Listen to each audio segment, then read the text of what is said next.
వాళ్ళ ఇళ్ళల్లో దొరికినటువంటి డాక్యుమెంట్స్ దొరికిన కాడికి తీసుకో, డబ్బు దొరికితే తీసుకో, బంగారం దొరికితే తీసుకో, ఆ దొరికిన బంగారాన్ని తులం బంగారం కింద పంచిపెట్టు.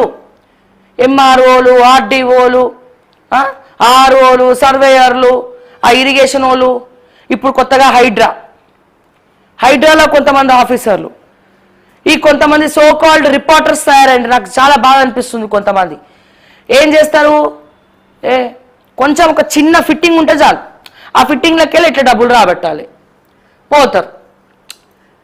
ఇక్కడ మీరు ఇది ఉంది, నువ్వు కనుక డబ్బులు తీయకపోతే నేను హైడ్రాక్ కంప్లైంట్ ఇస్తాను. అదొక ఫ్యాషన్ అయిపోయింది ఇప్పుడు ఈ మధ్య, అదొక ట్రెండ్ నడుస్తుంది అన్నట్టు. వాళ్ళు పోతారు, కంప్లైంట్ ఇస్తారు. లేదా వెనకాల ఎవరైనా ఉన్నాడు అనుకో, ఒక మంచి హాట్ కేక్ ల్యాండ్ ఉంది, దాని మీద ఒక అధికార పార్టీ వల్ల కన్ను పడ్డది. వాళ్ళు అక్కడ ఏందో చూడు, కొంచెం పోయి అదేందో చూడు అని చెప్పి వెళ్ళడం. సో ఇట్లా చాలామంది భయపెట్టి బతికిస్తున్నారు. మరి ఎక్కడ లేదు పాపపు సొమ్ము? మొన్నటికి మొన్న మీ బిగ్ టీవీలో ఎవరు అక్కడ దొరికింది కదా, ఏసీబీకి రెడ్ హ్యాండెడ్గా సిఐ డబ్బులు అతను తీసుకొని. మరి ఎవరు దొంగలు ఉన్నారు ఇక్కడ? సో ఇట్లా చెప్పుకుంటూ పోతే రేవంత్ రెడ్డి గారు, డబ్బులు తెలంగాణలో పుష్కలంగా ఉన్నాయి, కోట్లు నక్కున్నాయి, బిలియన్స్ ఆఫ్ డబ్బులు ఉన్నాయి. ఎంఆర్ఓలు ఎంతమంది తెలంగాణలో, ఆర్డీఓలు ఎంతమంది తెలంగాణలో, ఓకే, ఈ సోకాల్డ్ ప్రిన్సిపల్ సెక్రటరీలు ఎంతమంది తెలంగాణలో. ఈ 10 సంవత్సరాల నుంచి ఎవరెవరు ఏ డిపార్ట్మెంట్లో ఎక్కడెక్కడ పనిచేసిండు దమ్ములుంటే రేవంత్ రెడ్డి గారు చిట్టా తీసి ఒక్కొక్కరి దగ్గర మినిమం అంటే ఒక కాళేశ్వరం ఈఎన్సీ ఇంట్లో 50,000 45,000 కోట్ల ఆస్తి దొరికితే వీళ్ళందరిది కలుపుకొని ఐఏఎస్లు, ఐపీఎస్లు, స్టేషన్ హౌస్ ఆఫీసర్లు, ఏసీపీలు, డీసీపీలు, తర్వాత ఎంఆర్ఓలు, ఆర్డీఓలు, తర్వాత సబ్ రిజిస్టర్లు, ఓకే, కలెక్టర్లు, పిఏలు, పిఎస్లు, ఓఎస్డీలు, వామో. ఈ 10 సంవత్సరాల నుంచి ఎంతమంది ఉన్నారు? వీళ్ళందరి ఆస్తులు ఏసీబీ సరిపోదు. యాంటీ కరప్షన్ బ్యూరోకే దమ్ములుంటే, మా రేవంత్ రెడ్డి గారికి దమ్ములుంటే వీళ్ళందరి మీద అటాక్ చేయించి వాళ్ళ ఆస్తులు జప్తు చేసుకొని వాళ్ళ ఆస్తులు మొత్తం తెలంగాణలకే దోచుక తిన్నారు. కాబట్టి ఆ దోచుకున్నోడికి దోచుకున్నంత కాదు, దోచుకున్న ఆస్తులన్నీ ఏసీబీలో దొరికినవన్నీ కూడా తెలంగాణ గవర్నమెంట్కి రాసియాలే. తద్వారా నా తెలంగాణ కోటి రత్నాల వీణ కాదు, ఎన్నో కోట్ల రత్నాల వీణ అయిపోతుంది. ఇంకా డబ్బులు ఉన్నాయి, దోచుక తిన్నారు తెలంగాణని ఇష్టం వచ్చినట్టు రాబందుల్లాగా గద్దెల్లక్క దోచుక తిని ఇంత పొట్టలు పెంచిరు, బట్టలు పెంచిరు.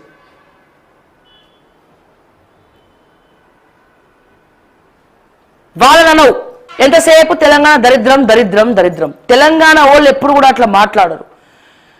దేశం మొత్తాన్ని కూడా శాసించే శక్తి తెలంగాణకు ఉంటుంది. అదే మన తెలంగాణలో ఐఏఎస్ ఆఫీసర్లు ఉన్నారు, పక్క రాష్ట్రాల్లో చేస్తున్నారండి వాళ్ళ ఉద్యోగాలు. వాళ్ళు ఇట్లనే ఎక్కడ కూడా దోచుక తినలేదే. మీరు అబ్జర్వ్ చేయండి, మన తెలంగాణలో యూపీఎస్సీ ర్యాంకర్స్ ఎవరైతే ఉన్నారో, మన తెలంగాణలో ఎవరైతే నమ్ముకొని ఉన్నారో, మన తెలంగాణలో ఎవరైతే ఉన్నారో ఐఏఎస్లు, సో వాళ్ళు పక్క రాష్ట్రాలలో హ్యాపీగా ఐఏఎస్ పదవులలో ఉన్నారు, గవర్నమెంట్ ఆఫ్ ఇండియాలో ఉన్నారు మన తెలంగాణ వాళ్ళు. మరి వాళ్ళు ఇట్లా దోచుక తినలేదే, వాళ్ళు ఎక్కడ కూడా ఇట్లా దోచుక తినలేదే. మరి వేరే రాష్ట్రాల్లో నుంచి వచ్చి ఇక్కడ పనిచేసేటోళ్ళే మొత్తం దోచుక తింటున్నారు. మీకు చేత కాదు, మీకు డబ్బులు కలెక్ట్ చేయడం.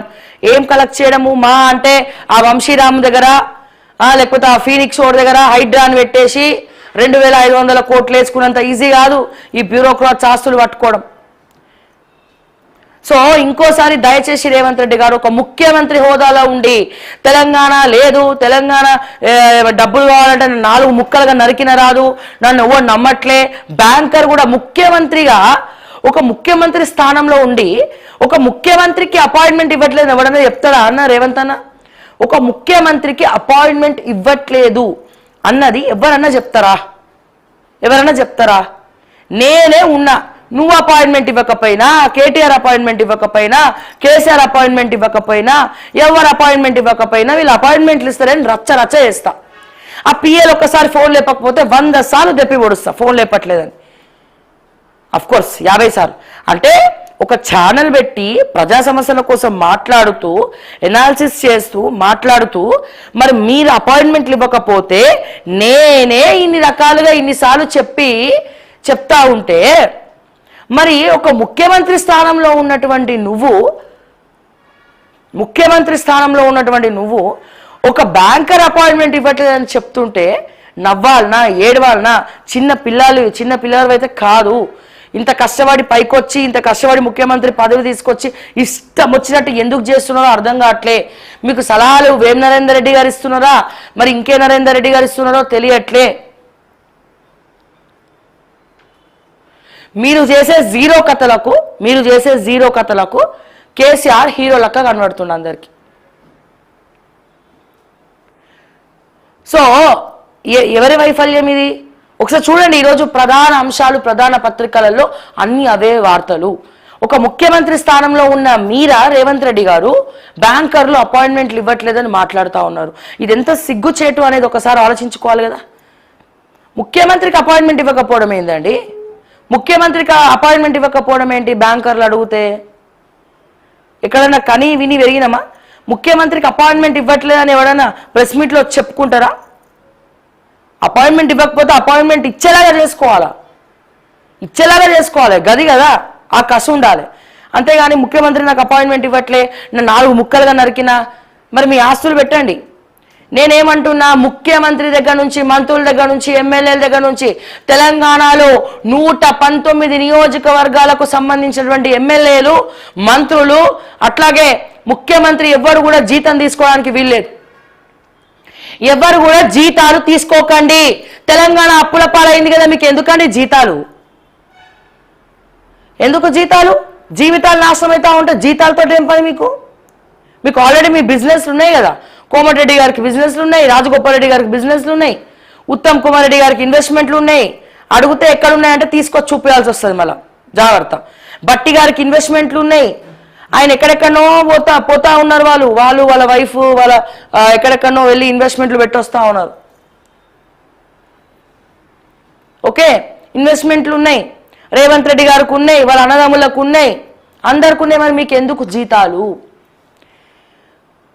డబ్బులు లేవు కదా, జీతాలు త్యాగం చేయండి. అట్లీస్ట్ తెలంగాణకు ఒక 400 కోట్లు 300 కోట్లన్నా మిగులుతాయి, 500 కోట్లన్నా మిగులుతాయి. ఆ స్వచ్ఛందంగా 500 కోట్లు తీసుకెళ్ళి ఏ హాస్పిటల్కో ఏ స్కూల్ డెవలప్మెంట్కో ఇచ్చేద్దాం. మీ కార్యకర్తలు కూడా ఏడుస్తున్నారు, కొట్టుకుంటున్నారు అక్కడ పటాన్చేర్ల ఇష్టం వచ్చినట్టు. పటాన్చేరు లాంటి ప్రాంతాలు ఎన్నో ఉన్నాయి, ఇష్టం వచ్చినట్టు కొట్టుకుంటున్నారు. చీమ గుట్ట కొట్టినట్టు ఉండదు. Sorry to say this Revanth అన్న, ఇది ఎక్కడ న్యాయం అసలు నాకు అర్థం కాదు. మీకు తెలియకపోతే, మీకు చేత కాకపోతే రాజీనామా చేయండి. సమర్థుడు ఎవరైతే ఉన్నాడో తీసుకొచ్చి ముఖ్యమంత్రి చేయండి. సమర్థులు కాంగ్రెస్ పార్టీలో ఎవ్వరు కనబడట్లే. ఎంతసేపు నేను ముఖ్యమంత్రి అని కొట్టుకోవడం తప్ప ఎక్కడ కూడా కనబడట్లే. నాకు తెలిసినంత వరకు ఒక నిజాయితీ ఉన్న పర్సన్ని, అన్ని సామాజిక వర్గాలను సమానంగా చూసుకునేటువంటి పర్సన్ ఎక్కడున్నాడో కానీ అట్లాంటి ఒక వ్యక్తి వచ్చి ముఖ్యమంత్రి అయితే అద్భుతంగా ఉంటుంది. రాజీనామా చేయండి. ఎందుకు ఇంకా చేయండి. అట్లానే మీ రెడ్డిలకు కూడా ముఖ్యమంత్రి పదవి ఇవ్వడానికి లేదు. మీ మంత్రులకు ఎవరు కూడా తెలియదు. వాళ్ళకి అట్లీస్ట్ ఒక లైన్ మాట్లాడడం కూడా వాళ్ళకి రాదు. మేం మాట్లాడినట్టు కూడా వాళ్ళు మాట్లాడలేకపోతున్నారంటే మీరు అర్థం చేసుకోవచ్చు. ఇట్లా ఉంది పరిస్థితి. ఒకసారి చూద్దాం అసలు ఏమంటున్నారు, ఏం జరుగుతుంది అనేది. నన్ను కోసినా ఉన్న ఆదాయానికి మించి ఉద్యోగులకు పైసా ఇవ్వలేనట. 18,500 కోట్లలోనే జీతాలు, బాకీలు, సంక్షేమము. 18,500 కోట్లలోనే జీతాలు, బాకీలు, సంక్షేమం అట. వామ్మో, మరి ఎందుకు ఇచ్చిందో 6 గ్యారెంటీలు నాకు అర్థం కాక అడుగుతా. ఎందుకు ఇచ్చిరా 6 గ్యారెంటీలు? 7వ గ్యారెంటీగా చోళ పువ్వు పెట్టడానికి ఇచ్చిరా? దయచేసి ఇప్పటి నుంచి మా కాంగ్రెస్ నాయకుల్ని కలవాలని పోయినా, మా ప్రజలు ఎవరన్నా నాయకులని కలవాలని పోయినా, ఆఫీసర్లను కలవాలని పోయినా, రేవంత్ రెడ్డి గారికి కలవాలని పోయినా చెవులో పువ్వులు పెట్టుకొని వెళ్ళండి. అరే ఏంది లేటెస్ట్ ఫ్యాషనా? చెవులో పువ్వు ఎందుకు పెట్టుకున్నారు అంటే ఎస్ కాంగ్రెస్ ప్రభుత్వం ఇచ్చిన 7వ గ్యారంటీ ఈ చెవులో పువ్వు అని చెప్పండి. చాలు, ఇంకేం అవసరం లేదు. మా కాంగ్రెస్ ప్రభుత్వం ఇచ్చినటువంటి 7వ గ్యారంటీ చెవులో పువ్వు.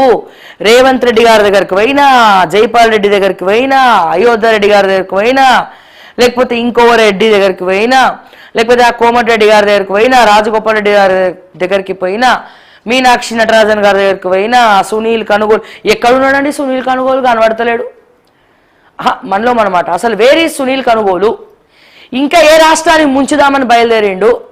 ఇంకా ఏ రాష్ట్రంలో వేలు పెట్టి కాలు పెట్టి తలదూర్చి గ్యారంటీల మీద గ్యారంటీలు, వారంటీలు లేని గ్యారంటీలు తీసుకురావడానికి పోయిండు? అనా ఓ సునీల్ కనుగోలు అన్న ఎక్కడున్నావు? ఎక్కడ మాత్రం పొరపాటున మా హైదరాబాద్లో కనబడిన మా నిరుద్యోగులకు ఆ యూత్ డిక్లరేషన్ ఎక్కడెక్కడైతే కావాలో అక్కడక్కడ ఏరియాలలో తిరగకు. మా రైతులకు కూడా కనబడక్కర్రే సునీల్ కనుగోలు అన్న ప్లీజ్ దయచేసి. మా ఆడవాళ్ళకైతే అసలే కనబడకు నువ్వు తెలంగాణలో ఎక్కడ. పీకే తర్వాత పీకే అంటివి, ఏమైంది ఇప్పుడు? పీకే తర్వాత పీకే అంటివి సునీల్ కనుగోలు గారు. మీరు పీకే తర్వాత పీకే నేనేగా నెక్స్ట్ ఎవరు లేరు, ప్రశాంత్ కిషోర్ దగ్గర పనిచేసిన అంటివి. ఇట్లుంటుంది పరిస్థితి మీతోని. ఆ కర్ణాటకలో గట్లుండబట్టే